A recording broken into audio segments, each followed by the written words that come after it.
In questo video vedremo come puoi esprimere la tua opinione in italiano. Se hai visto questa video lezione, allora conosci le espressioni che si usano con l'indicativo. Oggi invece ci concentreremo sul congiuntivo, un modo che serve per esprimere incertezza, dubbi e, appunto, opinioni personali. Ciao, io sono Eli e aiuto gli studenti di italiano a parlare in modo sicuro e fluente.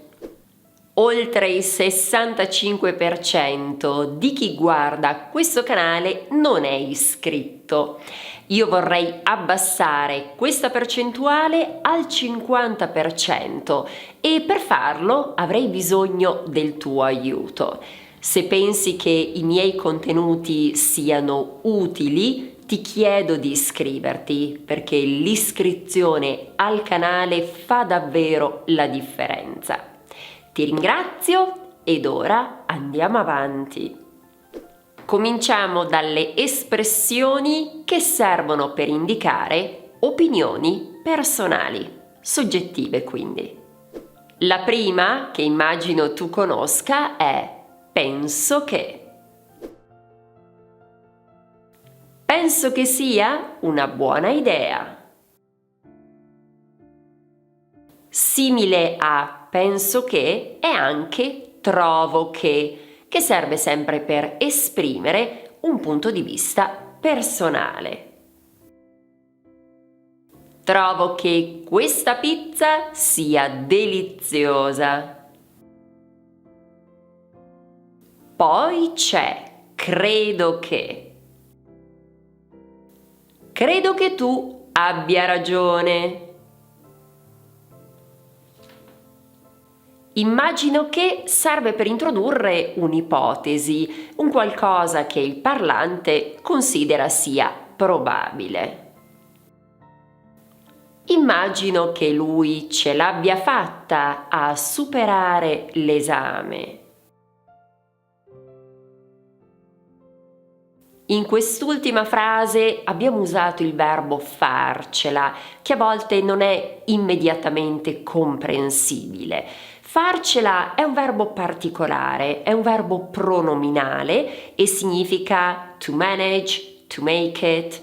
Se vuoi conoscere altri 34 verbi come questo, allora puoi scaricare questo PDF gratuito. Troverai il link in descrizione, ma puoi anche accedere qui dalla scheda.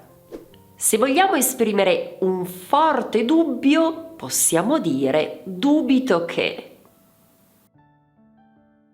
Dubito che tu abbia capito la lezione. Ricorda che quando iniziamo una frase con un verbo negativo, di solito si usa il congiuntivo. Vediamo alcuni esempi. Non sono sicuro o sicura che. Non sono sicura che lei venga alla festa.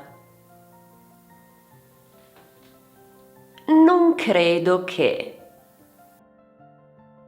Non credo che sia una buona idea. Non è sicuro che. Non è sicuro che ci sia abbastanza tempo. Ed ora passiamo alle espressioni impersonali. Anche in questo caso, infatti, dobbiamo usare il congiuntivo. Cominciamo da è importante che. È importante che tu finisca il lavoro in tempo. È probabile che. È probabile che piova domani.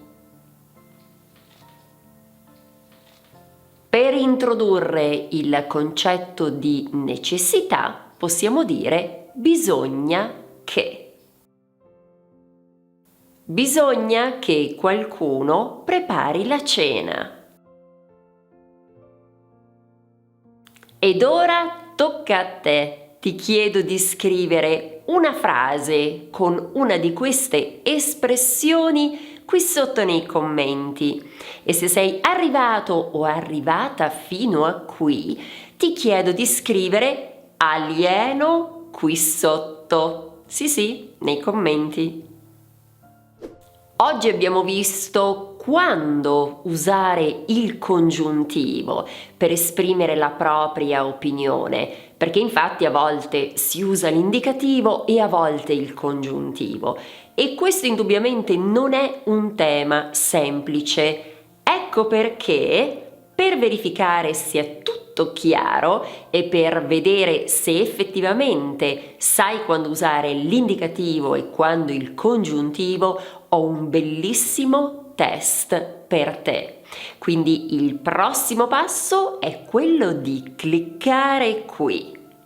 Trasforma il tuo sogno italiano in realtà. Grazie dell'attenzione, ci vediamo qui sempre su Italiano con Eli.